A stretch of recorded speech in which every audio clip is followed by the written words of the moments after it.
Ça fait maintenant plus de 5 ans que tu es mariée à mon fils et toujours pas d'enfant son. Es-tu stérile? Tu rentres tard encore. Oui, beaucoup de travail. Le travail ou tu évites la maison? Pourquoi tu dis ça? Parce qu'ici, il n'y a plus rien qui te retient. Ce n'est pas vrai. Dans certaines familles, les enfants ne naissent pas sans sacrifice. Daniel et Grace avaient tout, du moins en apparence. Une maison, une stabilité, un amour qui avait résisté aux épreuves.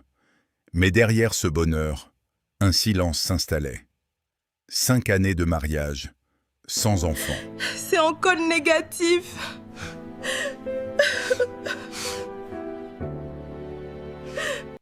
Au début, ce n'étaient que des questions, puis des regards, et enfin, des accusations. Dans la famille de Daniel, le problème ne pouvait venir que d'une seule personne. Ça fait maintenant plus de 5 ans que tu es mariée à mon fils et toujours pas d'enfant son. Es-tu stérile? Grace. On murmurait qu'elle avait un passé, qu'elle avait peut-être détruit sa propre chance d'être mère. Cette femme n'a pas d'enfant. Elle a sûrement avorté.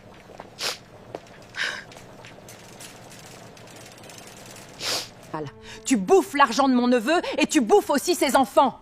Tante, je t'interdis de manquer de respect à ma femme. Mais Daniel, lui, refusait d'y croire. Il défendait sa femme, toujours. Jusqu'au jour où la vérité lui fut révélée. Dans sa famille, il existait une règle ancienne, que personne n'osait contester. Mon fils, dans notre famille, l'aîné doit sacrifier son étoile d'abord avant d'avoir des enfants. C'est une alliance générationnelle. Une dette invisible, un pacte silencieux, une chaîne qui traverse les générations. Mais Daniel n'était plus le même homme. Autrefois, il n'avait rien. Pas de travail, pas d'espoir. Juste des portes fermées. Jusqu'au jour où quelqu'un lui parla de Jésus. Daniel, je t'invite dans notre église, Burin. Ensemble, on pourra prier et parler de Jésus. D'accord, Grace. Je viendrai. Certaines batailles ne viennent pas des hommes, elles viennent de ceux qui refusent de te voir avancer. Mais souviens-toi, ce qui est en toi est plus grand que ce qui s'oppose à toi. Ce jour-là, quelque chose changea. Pas instantanément, mais profondément. Une opportunité, puis une autre, puis une vie nouvelle. Et dans cette nouvelle vie, il rencontra Grace. Ils se sont aimés. Ils se sont mariés, malgré le refus de sa famille. Mais certaines racines ne disparaissent pas. Aujourd'hui, Daniel avait tout réussi, sauf une chose. Et cette absence devenait un combat. Un combat dans sa maison, un combat dans son couple, un combat invisible. Tu crois que Dieu nous a oubliés? Non. Mais je commence à me demander pourquoi il tarde autant. Un combat invisible. Car pendant que Grace doutait d'elle-même, quelque chose d'autre s'approchait. Une présence, une voix, un rappel. Rends-nous, Daniel. Elle nous appartient. Ce n'était plus un simple problème.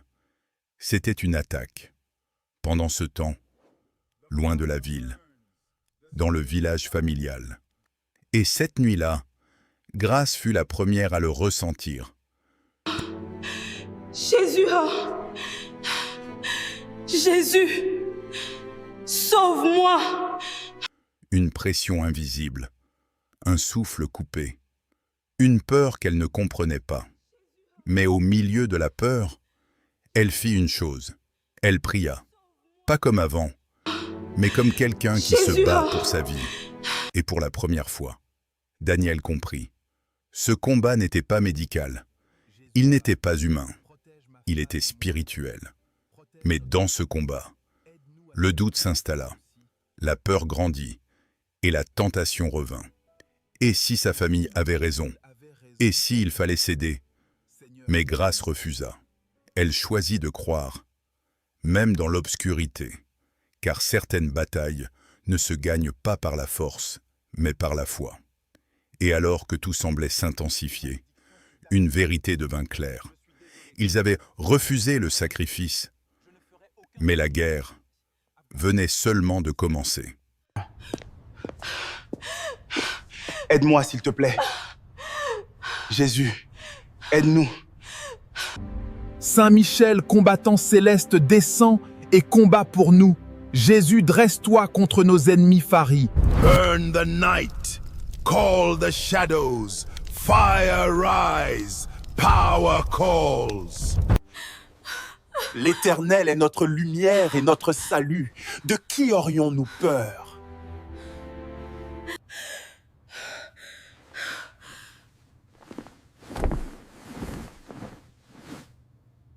Il pensait avoir refusé le sacrifice, mais certaines choses ne se refusent pas sans conséquence. Depuis cette nuit-là, plus rien n'était normal. La maison n'était plus un refuge. Le silence n'était plus du repos. Grace ne dormait plus vraiment.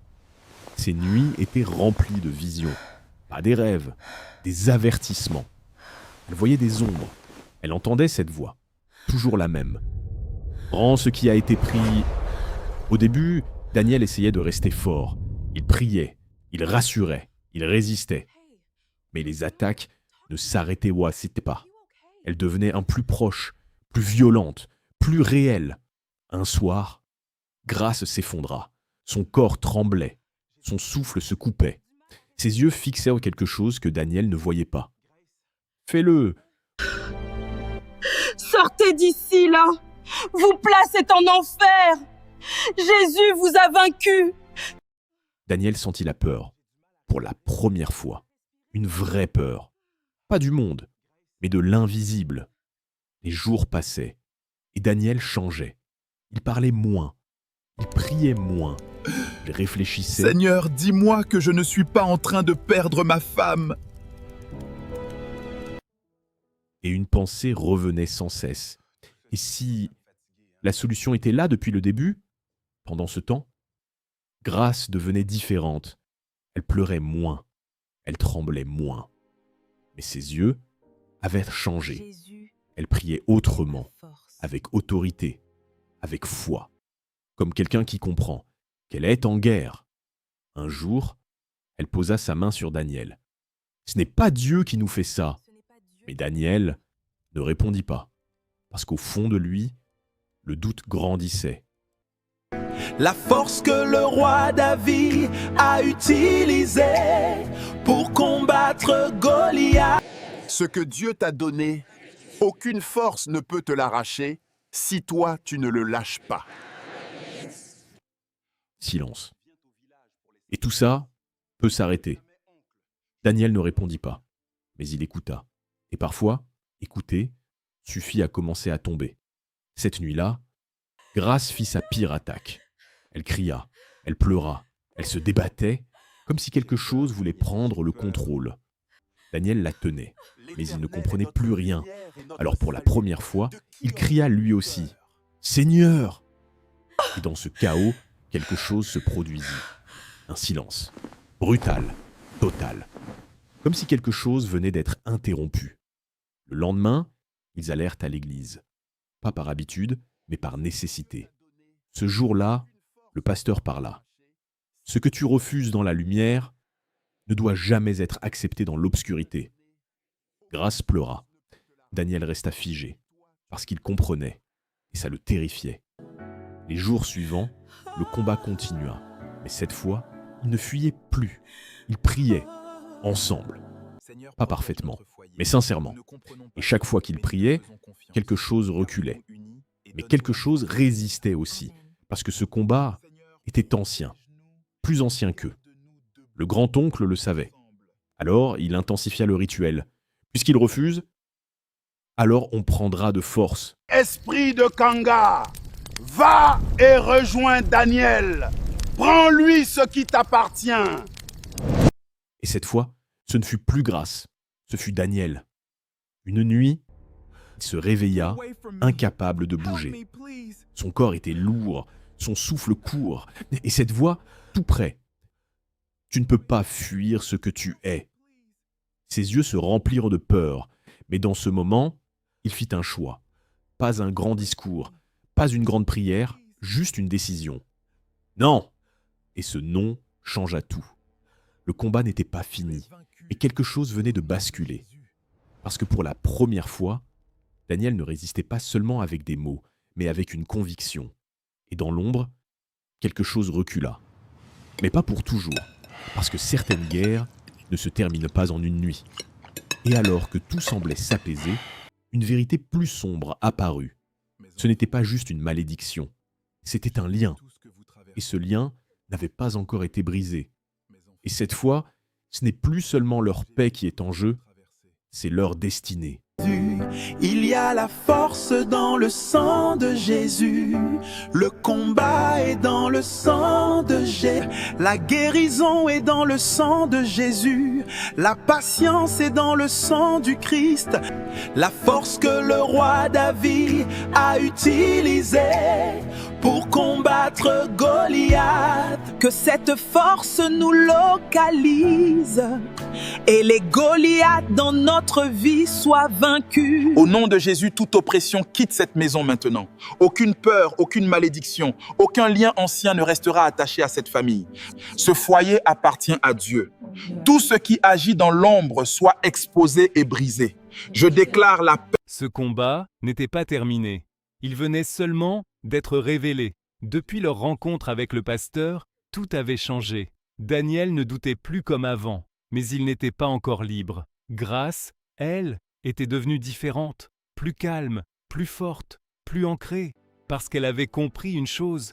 On ne gagne pas un combat spirituel en ayant peur. Les attaques continuaient, mais elle ne les surprenait plus, chiffonnant plus, elle les confirmait. Un soir, le pasteur revint chez eux, pas pour parler, mais pour combattre. Ce qui vous poursuit doit être confronté. La prière commença, pas une prière douce, une prière violente. Au nom de Jésus, toute oppression quitte cette maison maintenant. Aucune peur, aucune malédiction, aucun lien ancien ne restera attaché à cette famille. Toi, esprit maléfique, libère ce corps. Au nom de Jésus.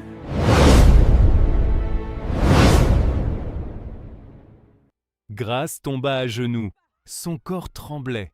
Mais cette fois, elle ne subissait pas. Elle résistait. Daniel la regardait et comprenait enfin. Ce n'était pas elle le problème, c'était ce qui refusait de les lâcher. Alors lui aussi tomba à genoux. Ça suffit. Et pour la première fois, il pria avec autorité. « Je refuse !» Le silence changea. L'atmosphère devint lourde, comme si quelque chose résistait. Et au même moment au village, le grand-oncle sentit la rupture. Le feu vacilla. Son visage changea. Il résiste. Alors il fit une erreur. Il força le rituel.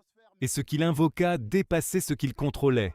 Dans la maison, la confrontation atteignit son sommet.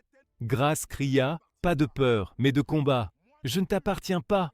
Et cette phrase brisa quelque chose. Daniel cria aussi. « Ni moi !» Et dans cet instant, la prière devint une arme, une lumière, une autorité.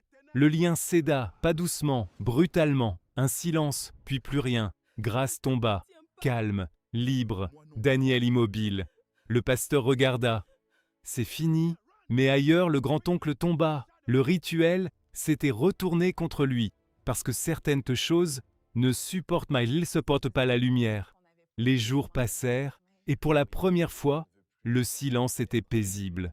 Plus de voix, plus de peur, juste la paix. Daniel et Grâce avaient changé, Silence avait changé. Pas seulement libre, transformé. Et puis un matin, Grâce resta immobile, tenant quelque chose dans sa main. Un test. Daniel s'approcha. Silence. Elle leva les yeux. Et pour la première fois depuis longtemps, elle sourit sans peur. Daniel. Il comprit, sans un mot. Ses yeux se remplirent de larmes. Pas de douleur, de victoire. Parce que cette fois, ce n'était pas un espoir, c'était réel. Après le combat, vient la promesse. Et certaines victoires valent toutes les batailles. You have smiled on us, Lord, and brought this miracle our way.